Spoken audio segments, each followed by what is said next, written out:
ഞാറ്റുവേല സമയത്ത് നമ്മൾ ഉണ്ടാക്കി കുടിക്കുന്ന കഞ്ഞിയാണ് ഞാറ്റുവേല മരുന്ന് കഞ്ഞി എന്ന് പറയുന്നത്. ആരോഗ്യത്തിന് വളരെ നല്ലതാണ് ഈ കഞ്ഞി ഉണ്ടാക്കി കുടിക്കുന്നത്. അത് നമുക്ക് എളുപ്പത്തിൽ വീട്ടിൽ തന്നെ ഉണ്ടാക്കാം. ആദ്യമായിട്ട് അതിന് മൺചട്ടിയിൽ ആവശ്യത്തിന് വെള്ളം ഒഴിച്ച് അരിയും ഉലുവയും 3-4 മണിക്കൂർ വെള്ളത്തിൽ കുതിർത്ത് വെച്ചത് വേണം നമുക്ക് വേവിക്കാൻ. രണ്ടും ഒരേ അളവിൽ തന്നെ എടുക്കാം. നല്ലോണം വേവിക്കുക. ആ വേവിക്കുന്ന സമയത്ത് നമുക്ക് 1 കപ്പ് നാളികേരം ചിരക്കിയത് മിക്സിയുടെ ജാറിലോട്ട് ഇട്ട് കൊടുക്കാം. അതിൻ്റെ ഒപ്പം തന്നെ 2 അല്ലി ചെറിയുള്ളിയും ചേർത്ത്, പിന്നെ നമ്മൾ ജീരകം 1/2 സ്പൂൺ, അതുപോലെ തന്നെ 1/4 സ്പൂൺ കുരുമുളകും ചേർത്തിട്ട് ആവശ്യത്തിന് വെള്ളം ഒഴിച്ച്, നല്ലോണം വെള്ളം വേണ്ട, ആവശ്യത്തിന് നമുക്ക് നല്ല ഫൈനായിട്ട് നമുക്ക് അരച്ചെടുക്കണം. അതിനാവശ്യത്തിനുള്ള വെള്ളം ഒഴിച്ച് നല്ലോണം നല്ല പേസ്റ്റായിട്ട് എടുക്കാം. അപ്പോഴത്തേക്കും നമ്മൾ നന്നായിട്ട് ഇളക്കി നല്ലോണം തിളക്കാം നമുക്ക് ഈ സമയത്ത്, അല്ലെങ്കിൽ അത് അടി പിടിക്കാനുള്ള ചാൻസ് ഉണ്ടാവും. നല്ലോണം ഇളക്കിയതിന് ശേഷം വെന്തോന്ന് നോക്കാം.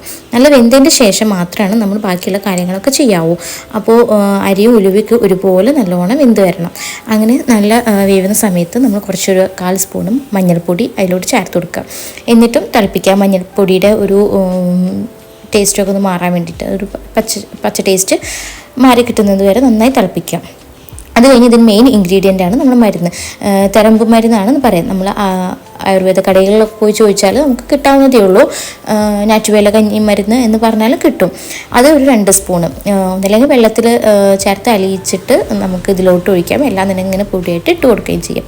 അപ്പോൾ ശ്രദ്ധിക്കേണ്ട എന്താ വെച്ചാൽ നന്നായിട്ട് നമ്മൾ ചേർത്ത് കൊടുക്കണം. കട്ട പിടിക്കാതിരിക്കാനായിട്ട് നമ്മൾ നല്ലോണം ശ്രദ്ധിക്കണം. ഒന്നുകൂടി നല്ലത് നമ്മൾ വെള്ളത്തിൽ അലിയിച്ചിട്ട് ചേർക്കുന്നതാണ്. പിന്നെ നമ്മൾ നേരത്തെ അരച്ചു വെച്ച് കഴിഞ്ഞ നാളികേരം കുറച്ച് ഒഴിച്ചിട്ട് നല്ലോണം ഇളക്കാം. അത് നല്ലോണം എല്ലാ ഭാഗത്തും നല്ല ചേർത്ത് ഇളക്കി നല്ലോണം വേവിക്കണം. അപ്പോൾ നല്ലൊരു സ്മെല്ലാണ് നമുക്ക് കിട്ടും. ഈ ഒരു മരുന്നിൻ്റെ ഒക്കെ നല്ലൊരു പ്രത്യേക സ്മെല്ല് നമുക്ക് കിട്ടും. ലാസ്റ്റ് നമ്മൾ ഇറക്കാൻ നേരത്താണ് ഉപ്പ് ചേർക്കുക. ആവശ്യത്തിന് ഉപ്പ് നോക്കിയിട്ട് ഒരു 1/4 സ്പൂണോളം ഉപ്പ് ചേർക്കുക. നല്ലോണം കട്ട പോലെ ഒരിക്കലാവരുത്, കുറച്ച് ഇതുപോലെ ലൂസായിട്ട് വേണം. എന്നാലും വെള്ളം ചൂടോട് കൂടിയിട്ടോ അല്ലെങ്കിൽ ചൂടാറിയിട്ടോ നമുക്ക് ഈ കഞ്ഞി കുടിക്കാൻ. അപ്പോൾ ഉപ്പേരിയോ എന്തെങ്കിലും വറുത്തതൊക്കെ ഉണ്ടെങ്കിൽ നല്ല അടിപൊളി ടേസ്റ്റാണ്.